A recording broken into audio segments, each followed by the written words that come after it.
Assalamualaikum warahmatullahi wabarakatuh. Halo semuanya, perkenalkan saya Anida Fauzia dari jurusan Pendidikan Fisika Universitas Sultan Ageng Perkayasa. Di sini saya akan membuat sebuah video pembelajaran untuk memenuhi tugas mata kuliah pembelajaran fisika sekolah 1. Selamat menyaksikan. Semuanya, apa kabar? Semoga kalian selalu dalam keadaan sehat walafiat ya. Apalagi di masa pandemi ini, kita harus tetap menjaga kesehatan dengan tetap mengikuti protokol yang ada. Pada kesempatan kali ini, kita akan membahas materi fisika, di mana materi ini sangat menarik untuk kita bahas. Nah, untuk itu, tonton dulu ya video yang akan saya tayangkan. Audio Jungle.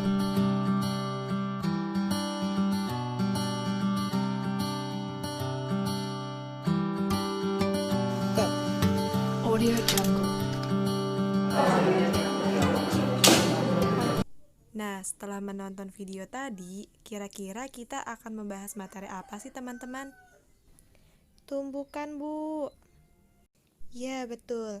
Kita akan membahas materi tentang tumbukan. Nah, untuk itu, simak terus ya teman-teman materinya. Sebelumnya, apakah teman-teman tahu peristiwa tumbukan itu apa? Nah, jika teman-teman tahu, teman-teman bisa tulis di kolom komentar ya. Oke, selanjutnya kita langsung bahas materi tentang peristiwa tumbukan. Sebetulnya, pada video tadi kita bisa mengambil kesimpulan tentang peristiwa tumbukan. Peristiwa tumbukan merupakan peristiwa interaksi antara dua benda atau lebih dengan kecepatan masing-masing benda. Coba kalian perhatikan peristiwa tumbukan antara benda A dan benda B. Misal, benda A itu benda 1 dan benda B benda 2. Mereka bergerak dengan kecepatan yang berbeda dan arah yang berlawanan. Nah, pada titik tertentu, mereka akan mengalami tumbukan. Pada peristiwa tumbukan tersebut, terjadi gaya aksi dan reaksi antara benda A dan B dalam selang waktu yang cukup singkat, sehingga diperoleh F12 dikali delta T atau impuls dari M1 sama dengan min F21 dikali delta T atau impuls dari M2. Nah, impuls ini bisa kita ubah menjadi perubahan momentum, sehingga delta P1 sama dengan min delta P2. M1 dikali V1 aksen dikurangi M1 dikali V1 sama dengan min M2 dikali V2 aksen dikurangi M2 dikali V2. Nah, kemudian jika kita kelompokkan di ruas yang berbeda, momentum sebelum dan sesudah tumbukan, kita bisa memperoleh rumus hukum dari kekekalan momentum, sehingga pada peristiwa tumbukan ini selalu berlaku hukum kekekalan momentum.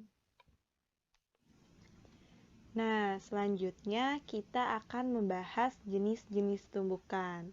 Sebelumnya, teman-teman ada yang tahu tidak jenis-jenis tumbukan itu dibagi menjadi berapa? Oke, jenis-jenis tumbukan itu dibagi menjadi 3. Yang pertama itu ada tumbukan lenting sempurna, yang kedua tumbukan lenting sebagian, dan yang ketiga ada tumbukan tidak lenting sama sekali. Nah, teman-teman tahu nggak jenis-jenis tumbukan ini dibagi berdasarkan kecepatan benda sebelum dan sesudah tumbukan, di mana ini akan mempengaruhi koefisien restitusi dari jenis-jenis tumbukan ini sendiri. Nah, apa itu koefisien restitusi? Koefisien restitusi merupakan perbandingan negatif antara kecepatan relatif benda setelah tumbukan dengan kecepatan relatif benda sebelum tumbukan. Nah, bisa dirumuskan sebagai berikut. E sama dengan min delta V aksen dibagi delta V, di mana delta V merupakan kecepatan perubahan kecepatan benda kedua benda setelah tumbukan, dan delta V merupakan perubahan kecepatan benda sebelum tumbukan. Dijabarkan, E sama dengan min V1 aksen dikurangi V2 aksen dibagi V1 dikurangi V2. Nah, koefisien restitusi ini juga merupakan tingkat kelentingan suatu tumbukan. Nah, ini bisa dinyatakan oleh suatu nilai, di mana nilainya itu berkisar antara 0 sampai 1. Di mana untuk tumbukan lenting sempurna, nilai E-nya itu dia 1. Sedangkan tumbukan lenting sebagian, nilai E-nya berkisar antara 0, lebih dari 0, lebih besar dari 0, dan kurang dari 1. Sedangkan untuk tumbukan tidak lenting sama sekali, nilai E-nya atau koefisien restitusinya itu 0. Selanjutnya kita memasuki jenis tumbukan yang pertama, yaitu tumbukan lenting sempurna.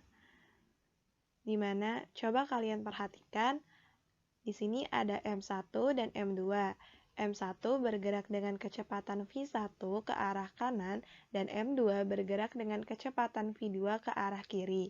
Nah, pada saat di titik tertentu mereka bertumbukan.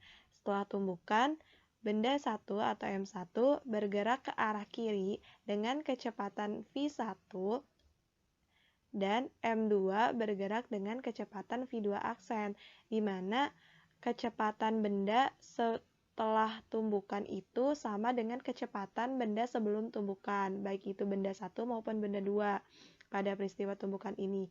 Jadi kecepatan benda itu tidak ada yang berubah, akan tetapi pada saat benda setelah tumbukan, arah kecepatannya itu berlawanan dengan arah kecepatan benda sebelum tumbukan.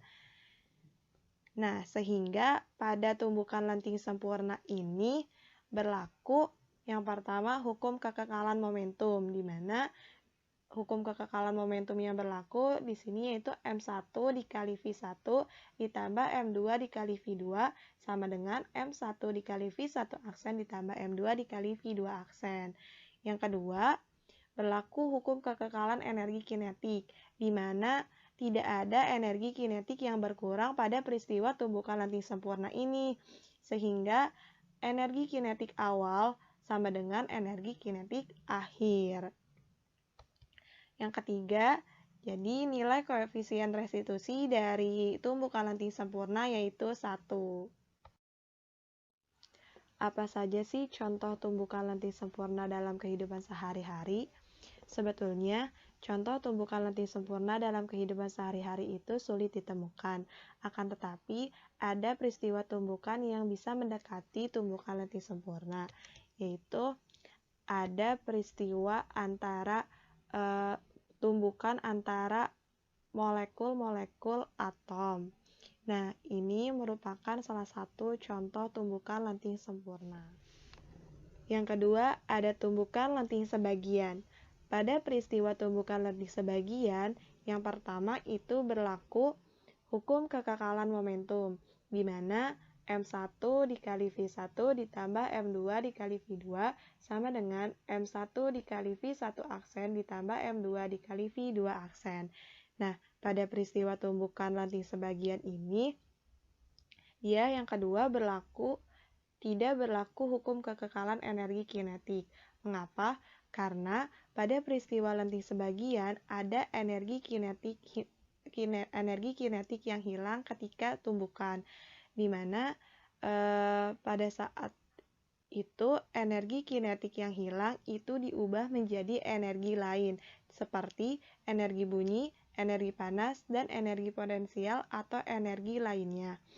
Sehingga hal tersebut mengakibatkan kecepatan relatif benda setelah tumbukan itu berkurang dibandingkan dengan kecepatan relatif sebelum tumbukan. Kemudian, nilai koefisien restitusi tumbukan lenting sebagian itu lebih besar dari 0 dan kurang dari 1. Nah, apa saja sih contoh tumbukan lenting sebagian?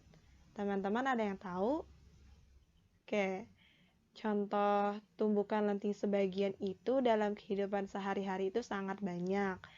Nah, hampir semua tumbukan yang terjadi di alam semesta ini itu mengalami tumbukan lanting sebagian. Nah, contohnya yaitu ada permainan bola biliar, ada peristiwa bola jatuh bebas, ada permainan bola basket ketika pemain mendribel bola. Nah, itu merupakan contoh peristiwa tumbukan lenting sebagian. Nah, yang ketiga yaitu ada tumbukan tidak lenting sama sekali. Pada peristiwa tumbukan tidak lenting sama sekali, kecepatan kedua benda itu setelah tumbukan itu sama, di mana kedua benda setelah tumbukan itu akan menyatu. Sehingga pada peristiwa tumbukan tidak lenting sama sekali ini, yang pertama berlaku hukum kekekalan momentum. Nah, di mana M1 dikali V1 ditambah M2 dikali V2 sama dengan M1 ditambah M2 dikali V aksen, karena kecepatan mereka setelah tumbukan, kecepatan kedua benda setelah tumbukan itu sama.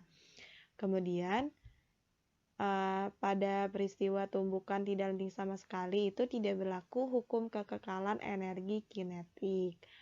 Lalu nilai koefisien restitusinya yaitu 0. Nah, apa saja sih contoh tumbukan tidak lenting sama sekali ini dalam kehidupan sehari-hari? Contoh tumbukan tidak lenting sama sekali ini, contohnya ada ayunan balistik, di mana ayunan balistik ini merupakan ayunan yang digunakan untuk menentukan kecepatan peluru yang kecepatannya besar. Kemudian ada peristiwa mobil bertabrakan, di mana ketika kedua mobil setelah bertabrakan, mobil kecil itu terseret oleh mobil yang ukurannya lebih besar. Nah, itu merupakan contoh peristiwa tumbukan tidak lenting sama sekali.